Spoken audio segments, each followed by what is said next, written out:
in response to Kasparov from a conference clip he posted from his website, in which he made few alterations from what I've seen. This was spoken through, copied down, so excuse any cadence flaws. NATO's place now, not just being to ensure and to take on the Soviet Union or to stifle Russia. And obviously, as events change, and again, speaking from someone who was very young at the falling of the Berlin Wall, that but a caveat to the conversation that is unavoidable. With respect to Ukraine, which is clearly in a meat grinder, from an American's perspective, they do not meet the qualifications for NATO membership, first off, as well as it is completely contrary to effectuate any goals for NATO, again, coming from one of the instrumental founders of the organization, and one who set out and aligned its core principles. And it weren't just some type of a nationalistic stance forever to be against the now Russian Federation. And again, try to swallow up one of its prior territories or nation states that it held. This could not serve our overall interest at this time. And of course, America, even through treaties and organizations, still must maintain its autonomy and be able to shift its goals to come back into alignment for Americans' interests and obviously to uphold American hegemony in the West and its overall place within the world order.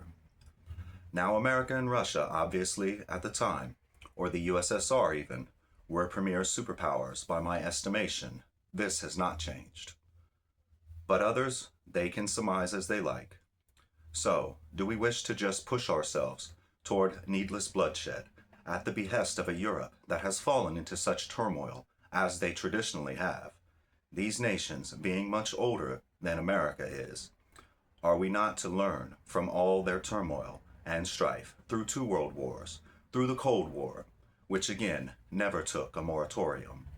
And if anyone would know as to some of the reason why, I think one of the premier chess matches you had, it was suggested, as to some of the technology at the time which could have even been utilized then, and now, obviously, has further been cultivated and coupled with advanced artificial intelligence.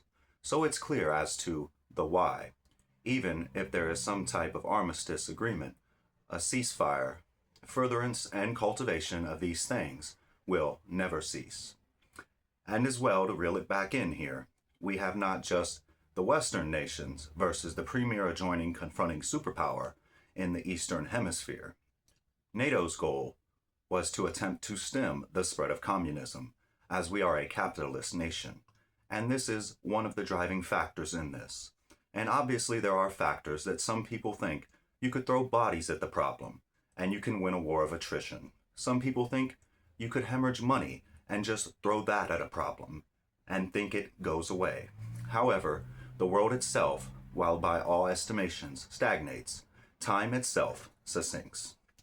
As an American, what we've had here, it's clear from my assessment, we have our 2-party system within our federal government and all subsequent jurisdictions where we still hold these delineations throughout, and they've taken to infighting essentially. We've had what I've even heard referenced as a soft coup. I would not reference it as that. I see it as open treason, operating against the sovereign power of individuals who ceded power so this government could ever exist in the first place. So they've literally turned on their citizenry.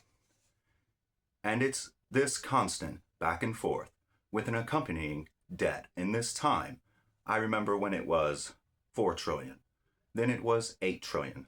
Now it has surpassed 38 trillion. This all within the span of about 20 years' time, roughly, that we've seen this happen. So this is no small point when it comes to how we proceed and why things currently need real redress. We cannot look to Europe to be able to solve our problems.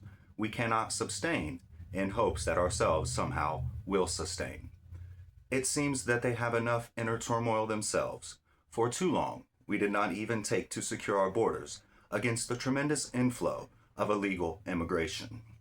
Still, this point has reached a height of poignancy and contestation in this nation that is truly staggering to its most vulnerable people, who some must want locked to some kind of feudality and keep them as basically peasants, and were to look to the affluent class and think that they hold the key or even the interest to actually solve this, and it's clear that some of them do not, at a minimum.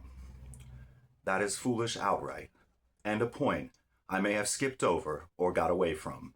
One of the things that they say broke up the Soviet Union was over expenditure, and not meaningful expenditure, meaning that you spend more than the assessed returns, meaningful valuement. At some level, you're being outpaced, outmaneuvered. It's hard to estimate what all you can sustain when this is a driving theme in what you do. It lacks conciseness. There's no true efficiency this allows for, or should even allow for doubt to seep in. Your ability to assess, to correlate. And now, how do you proceed and correct these things? Succinctness to action.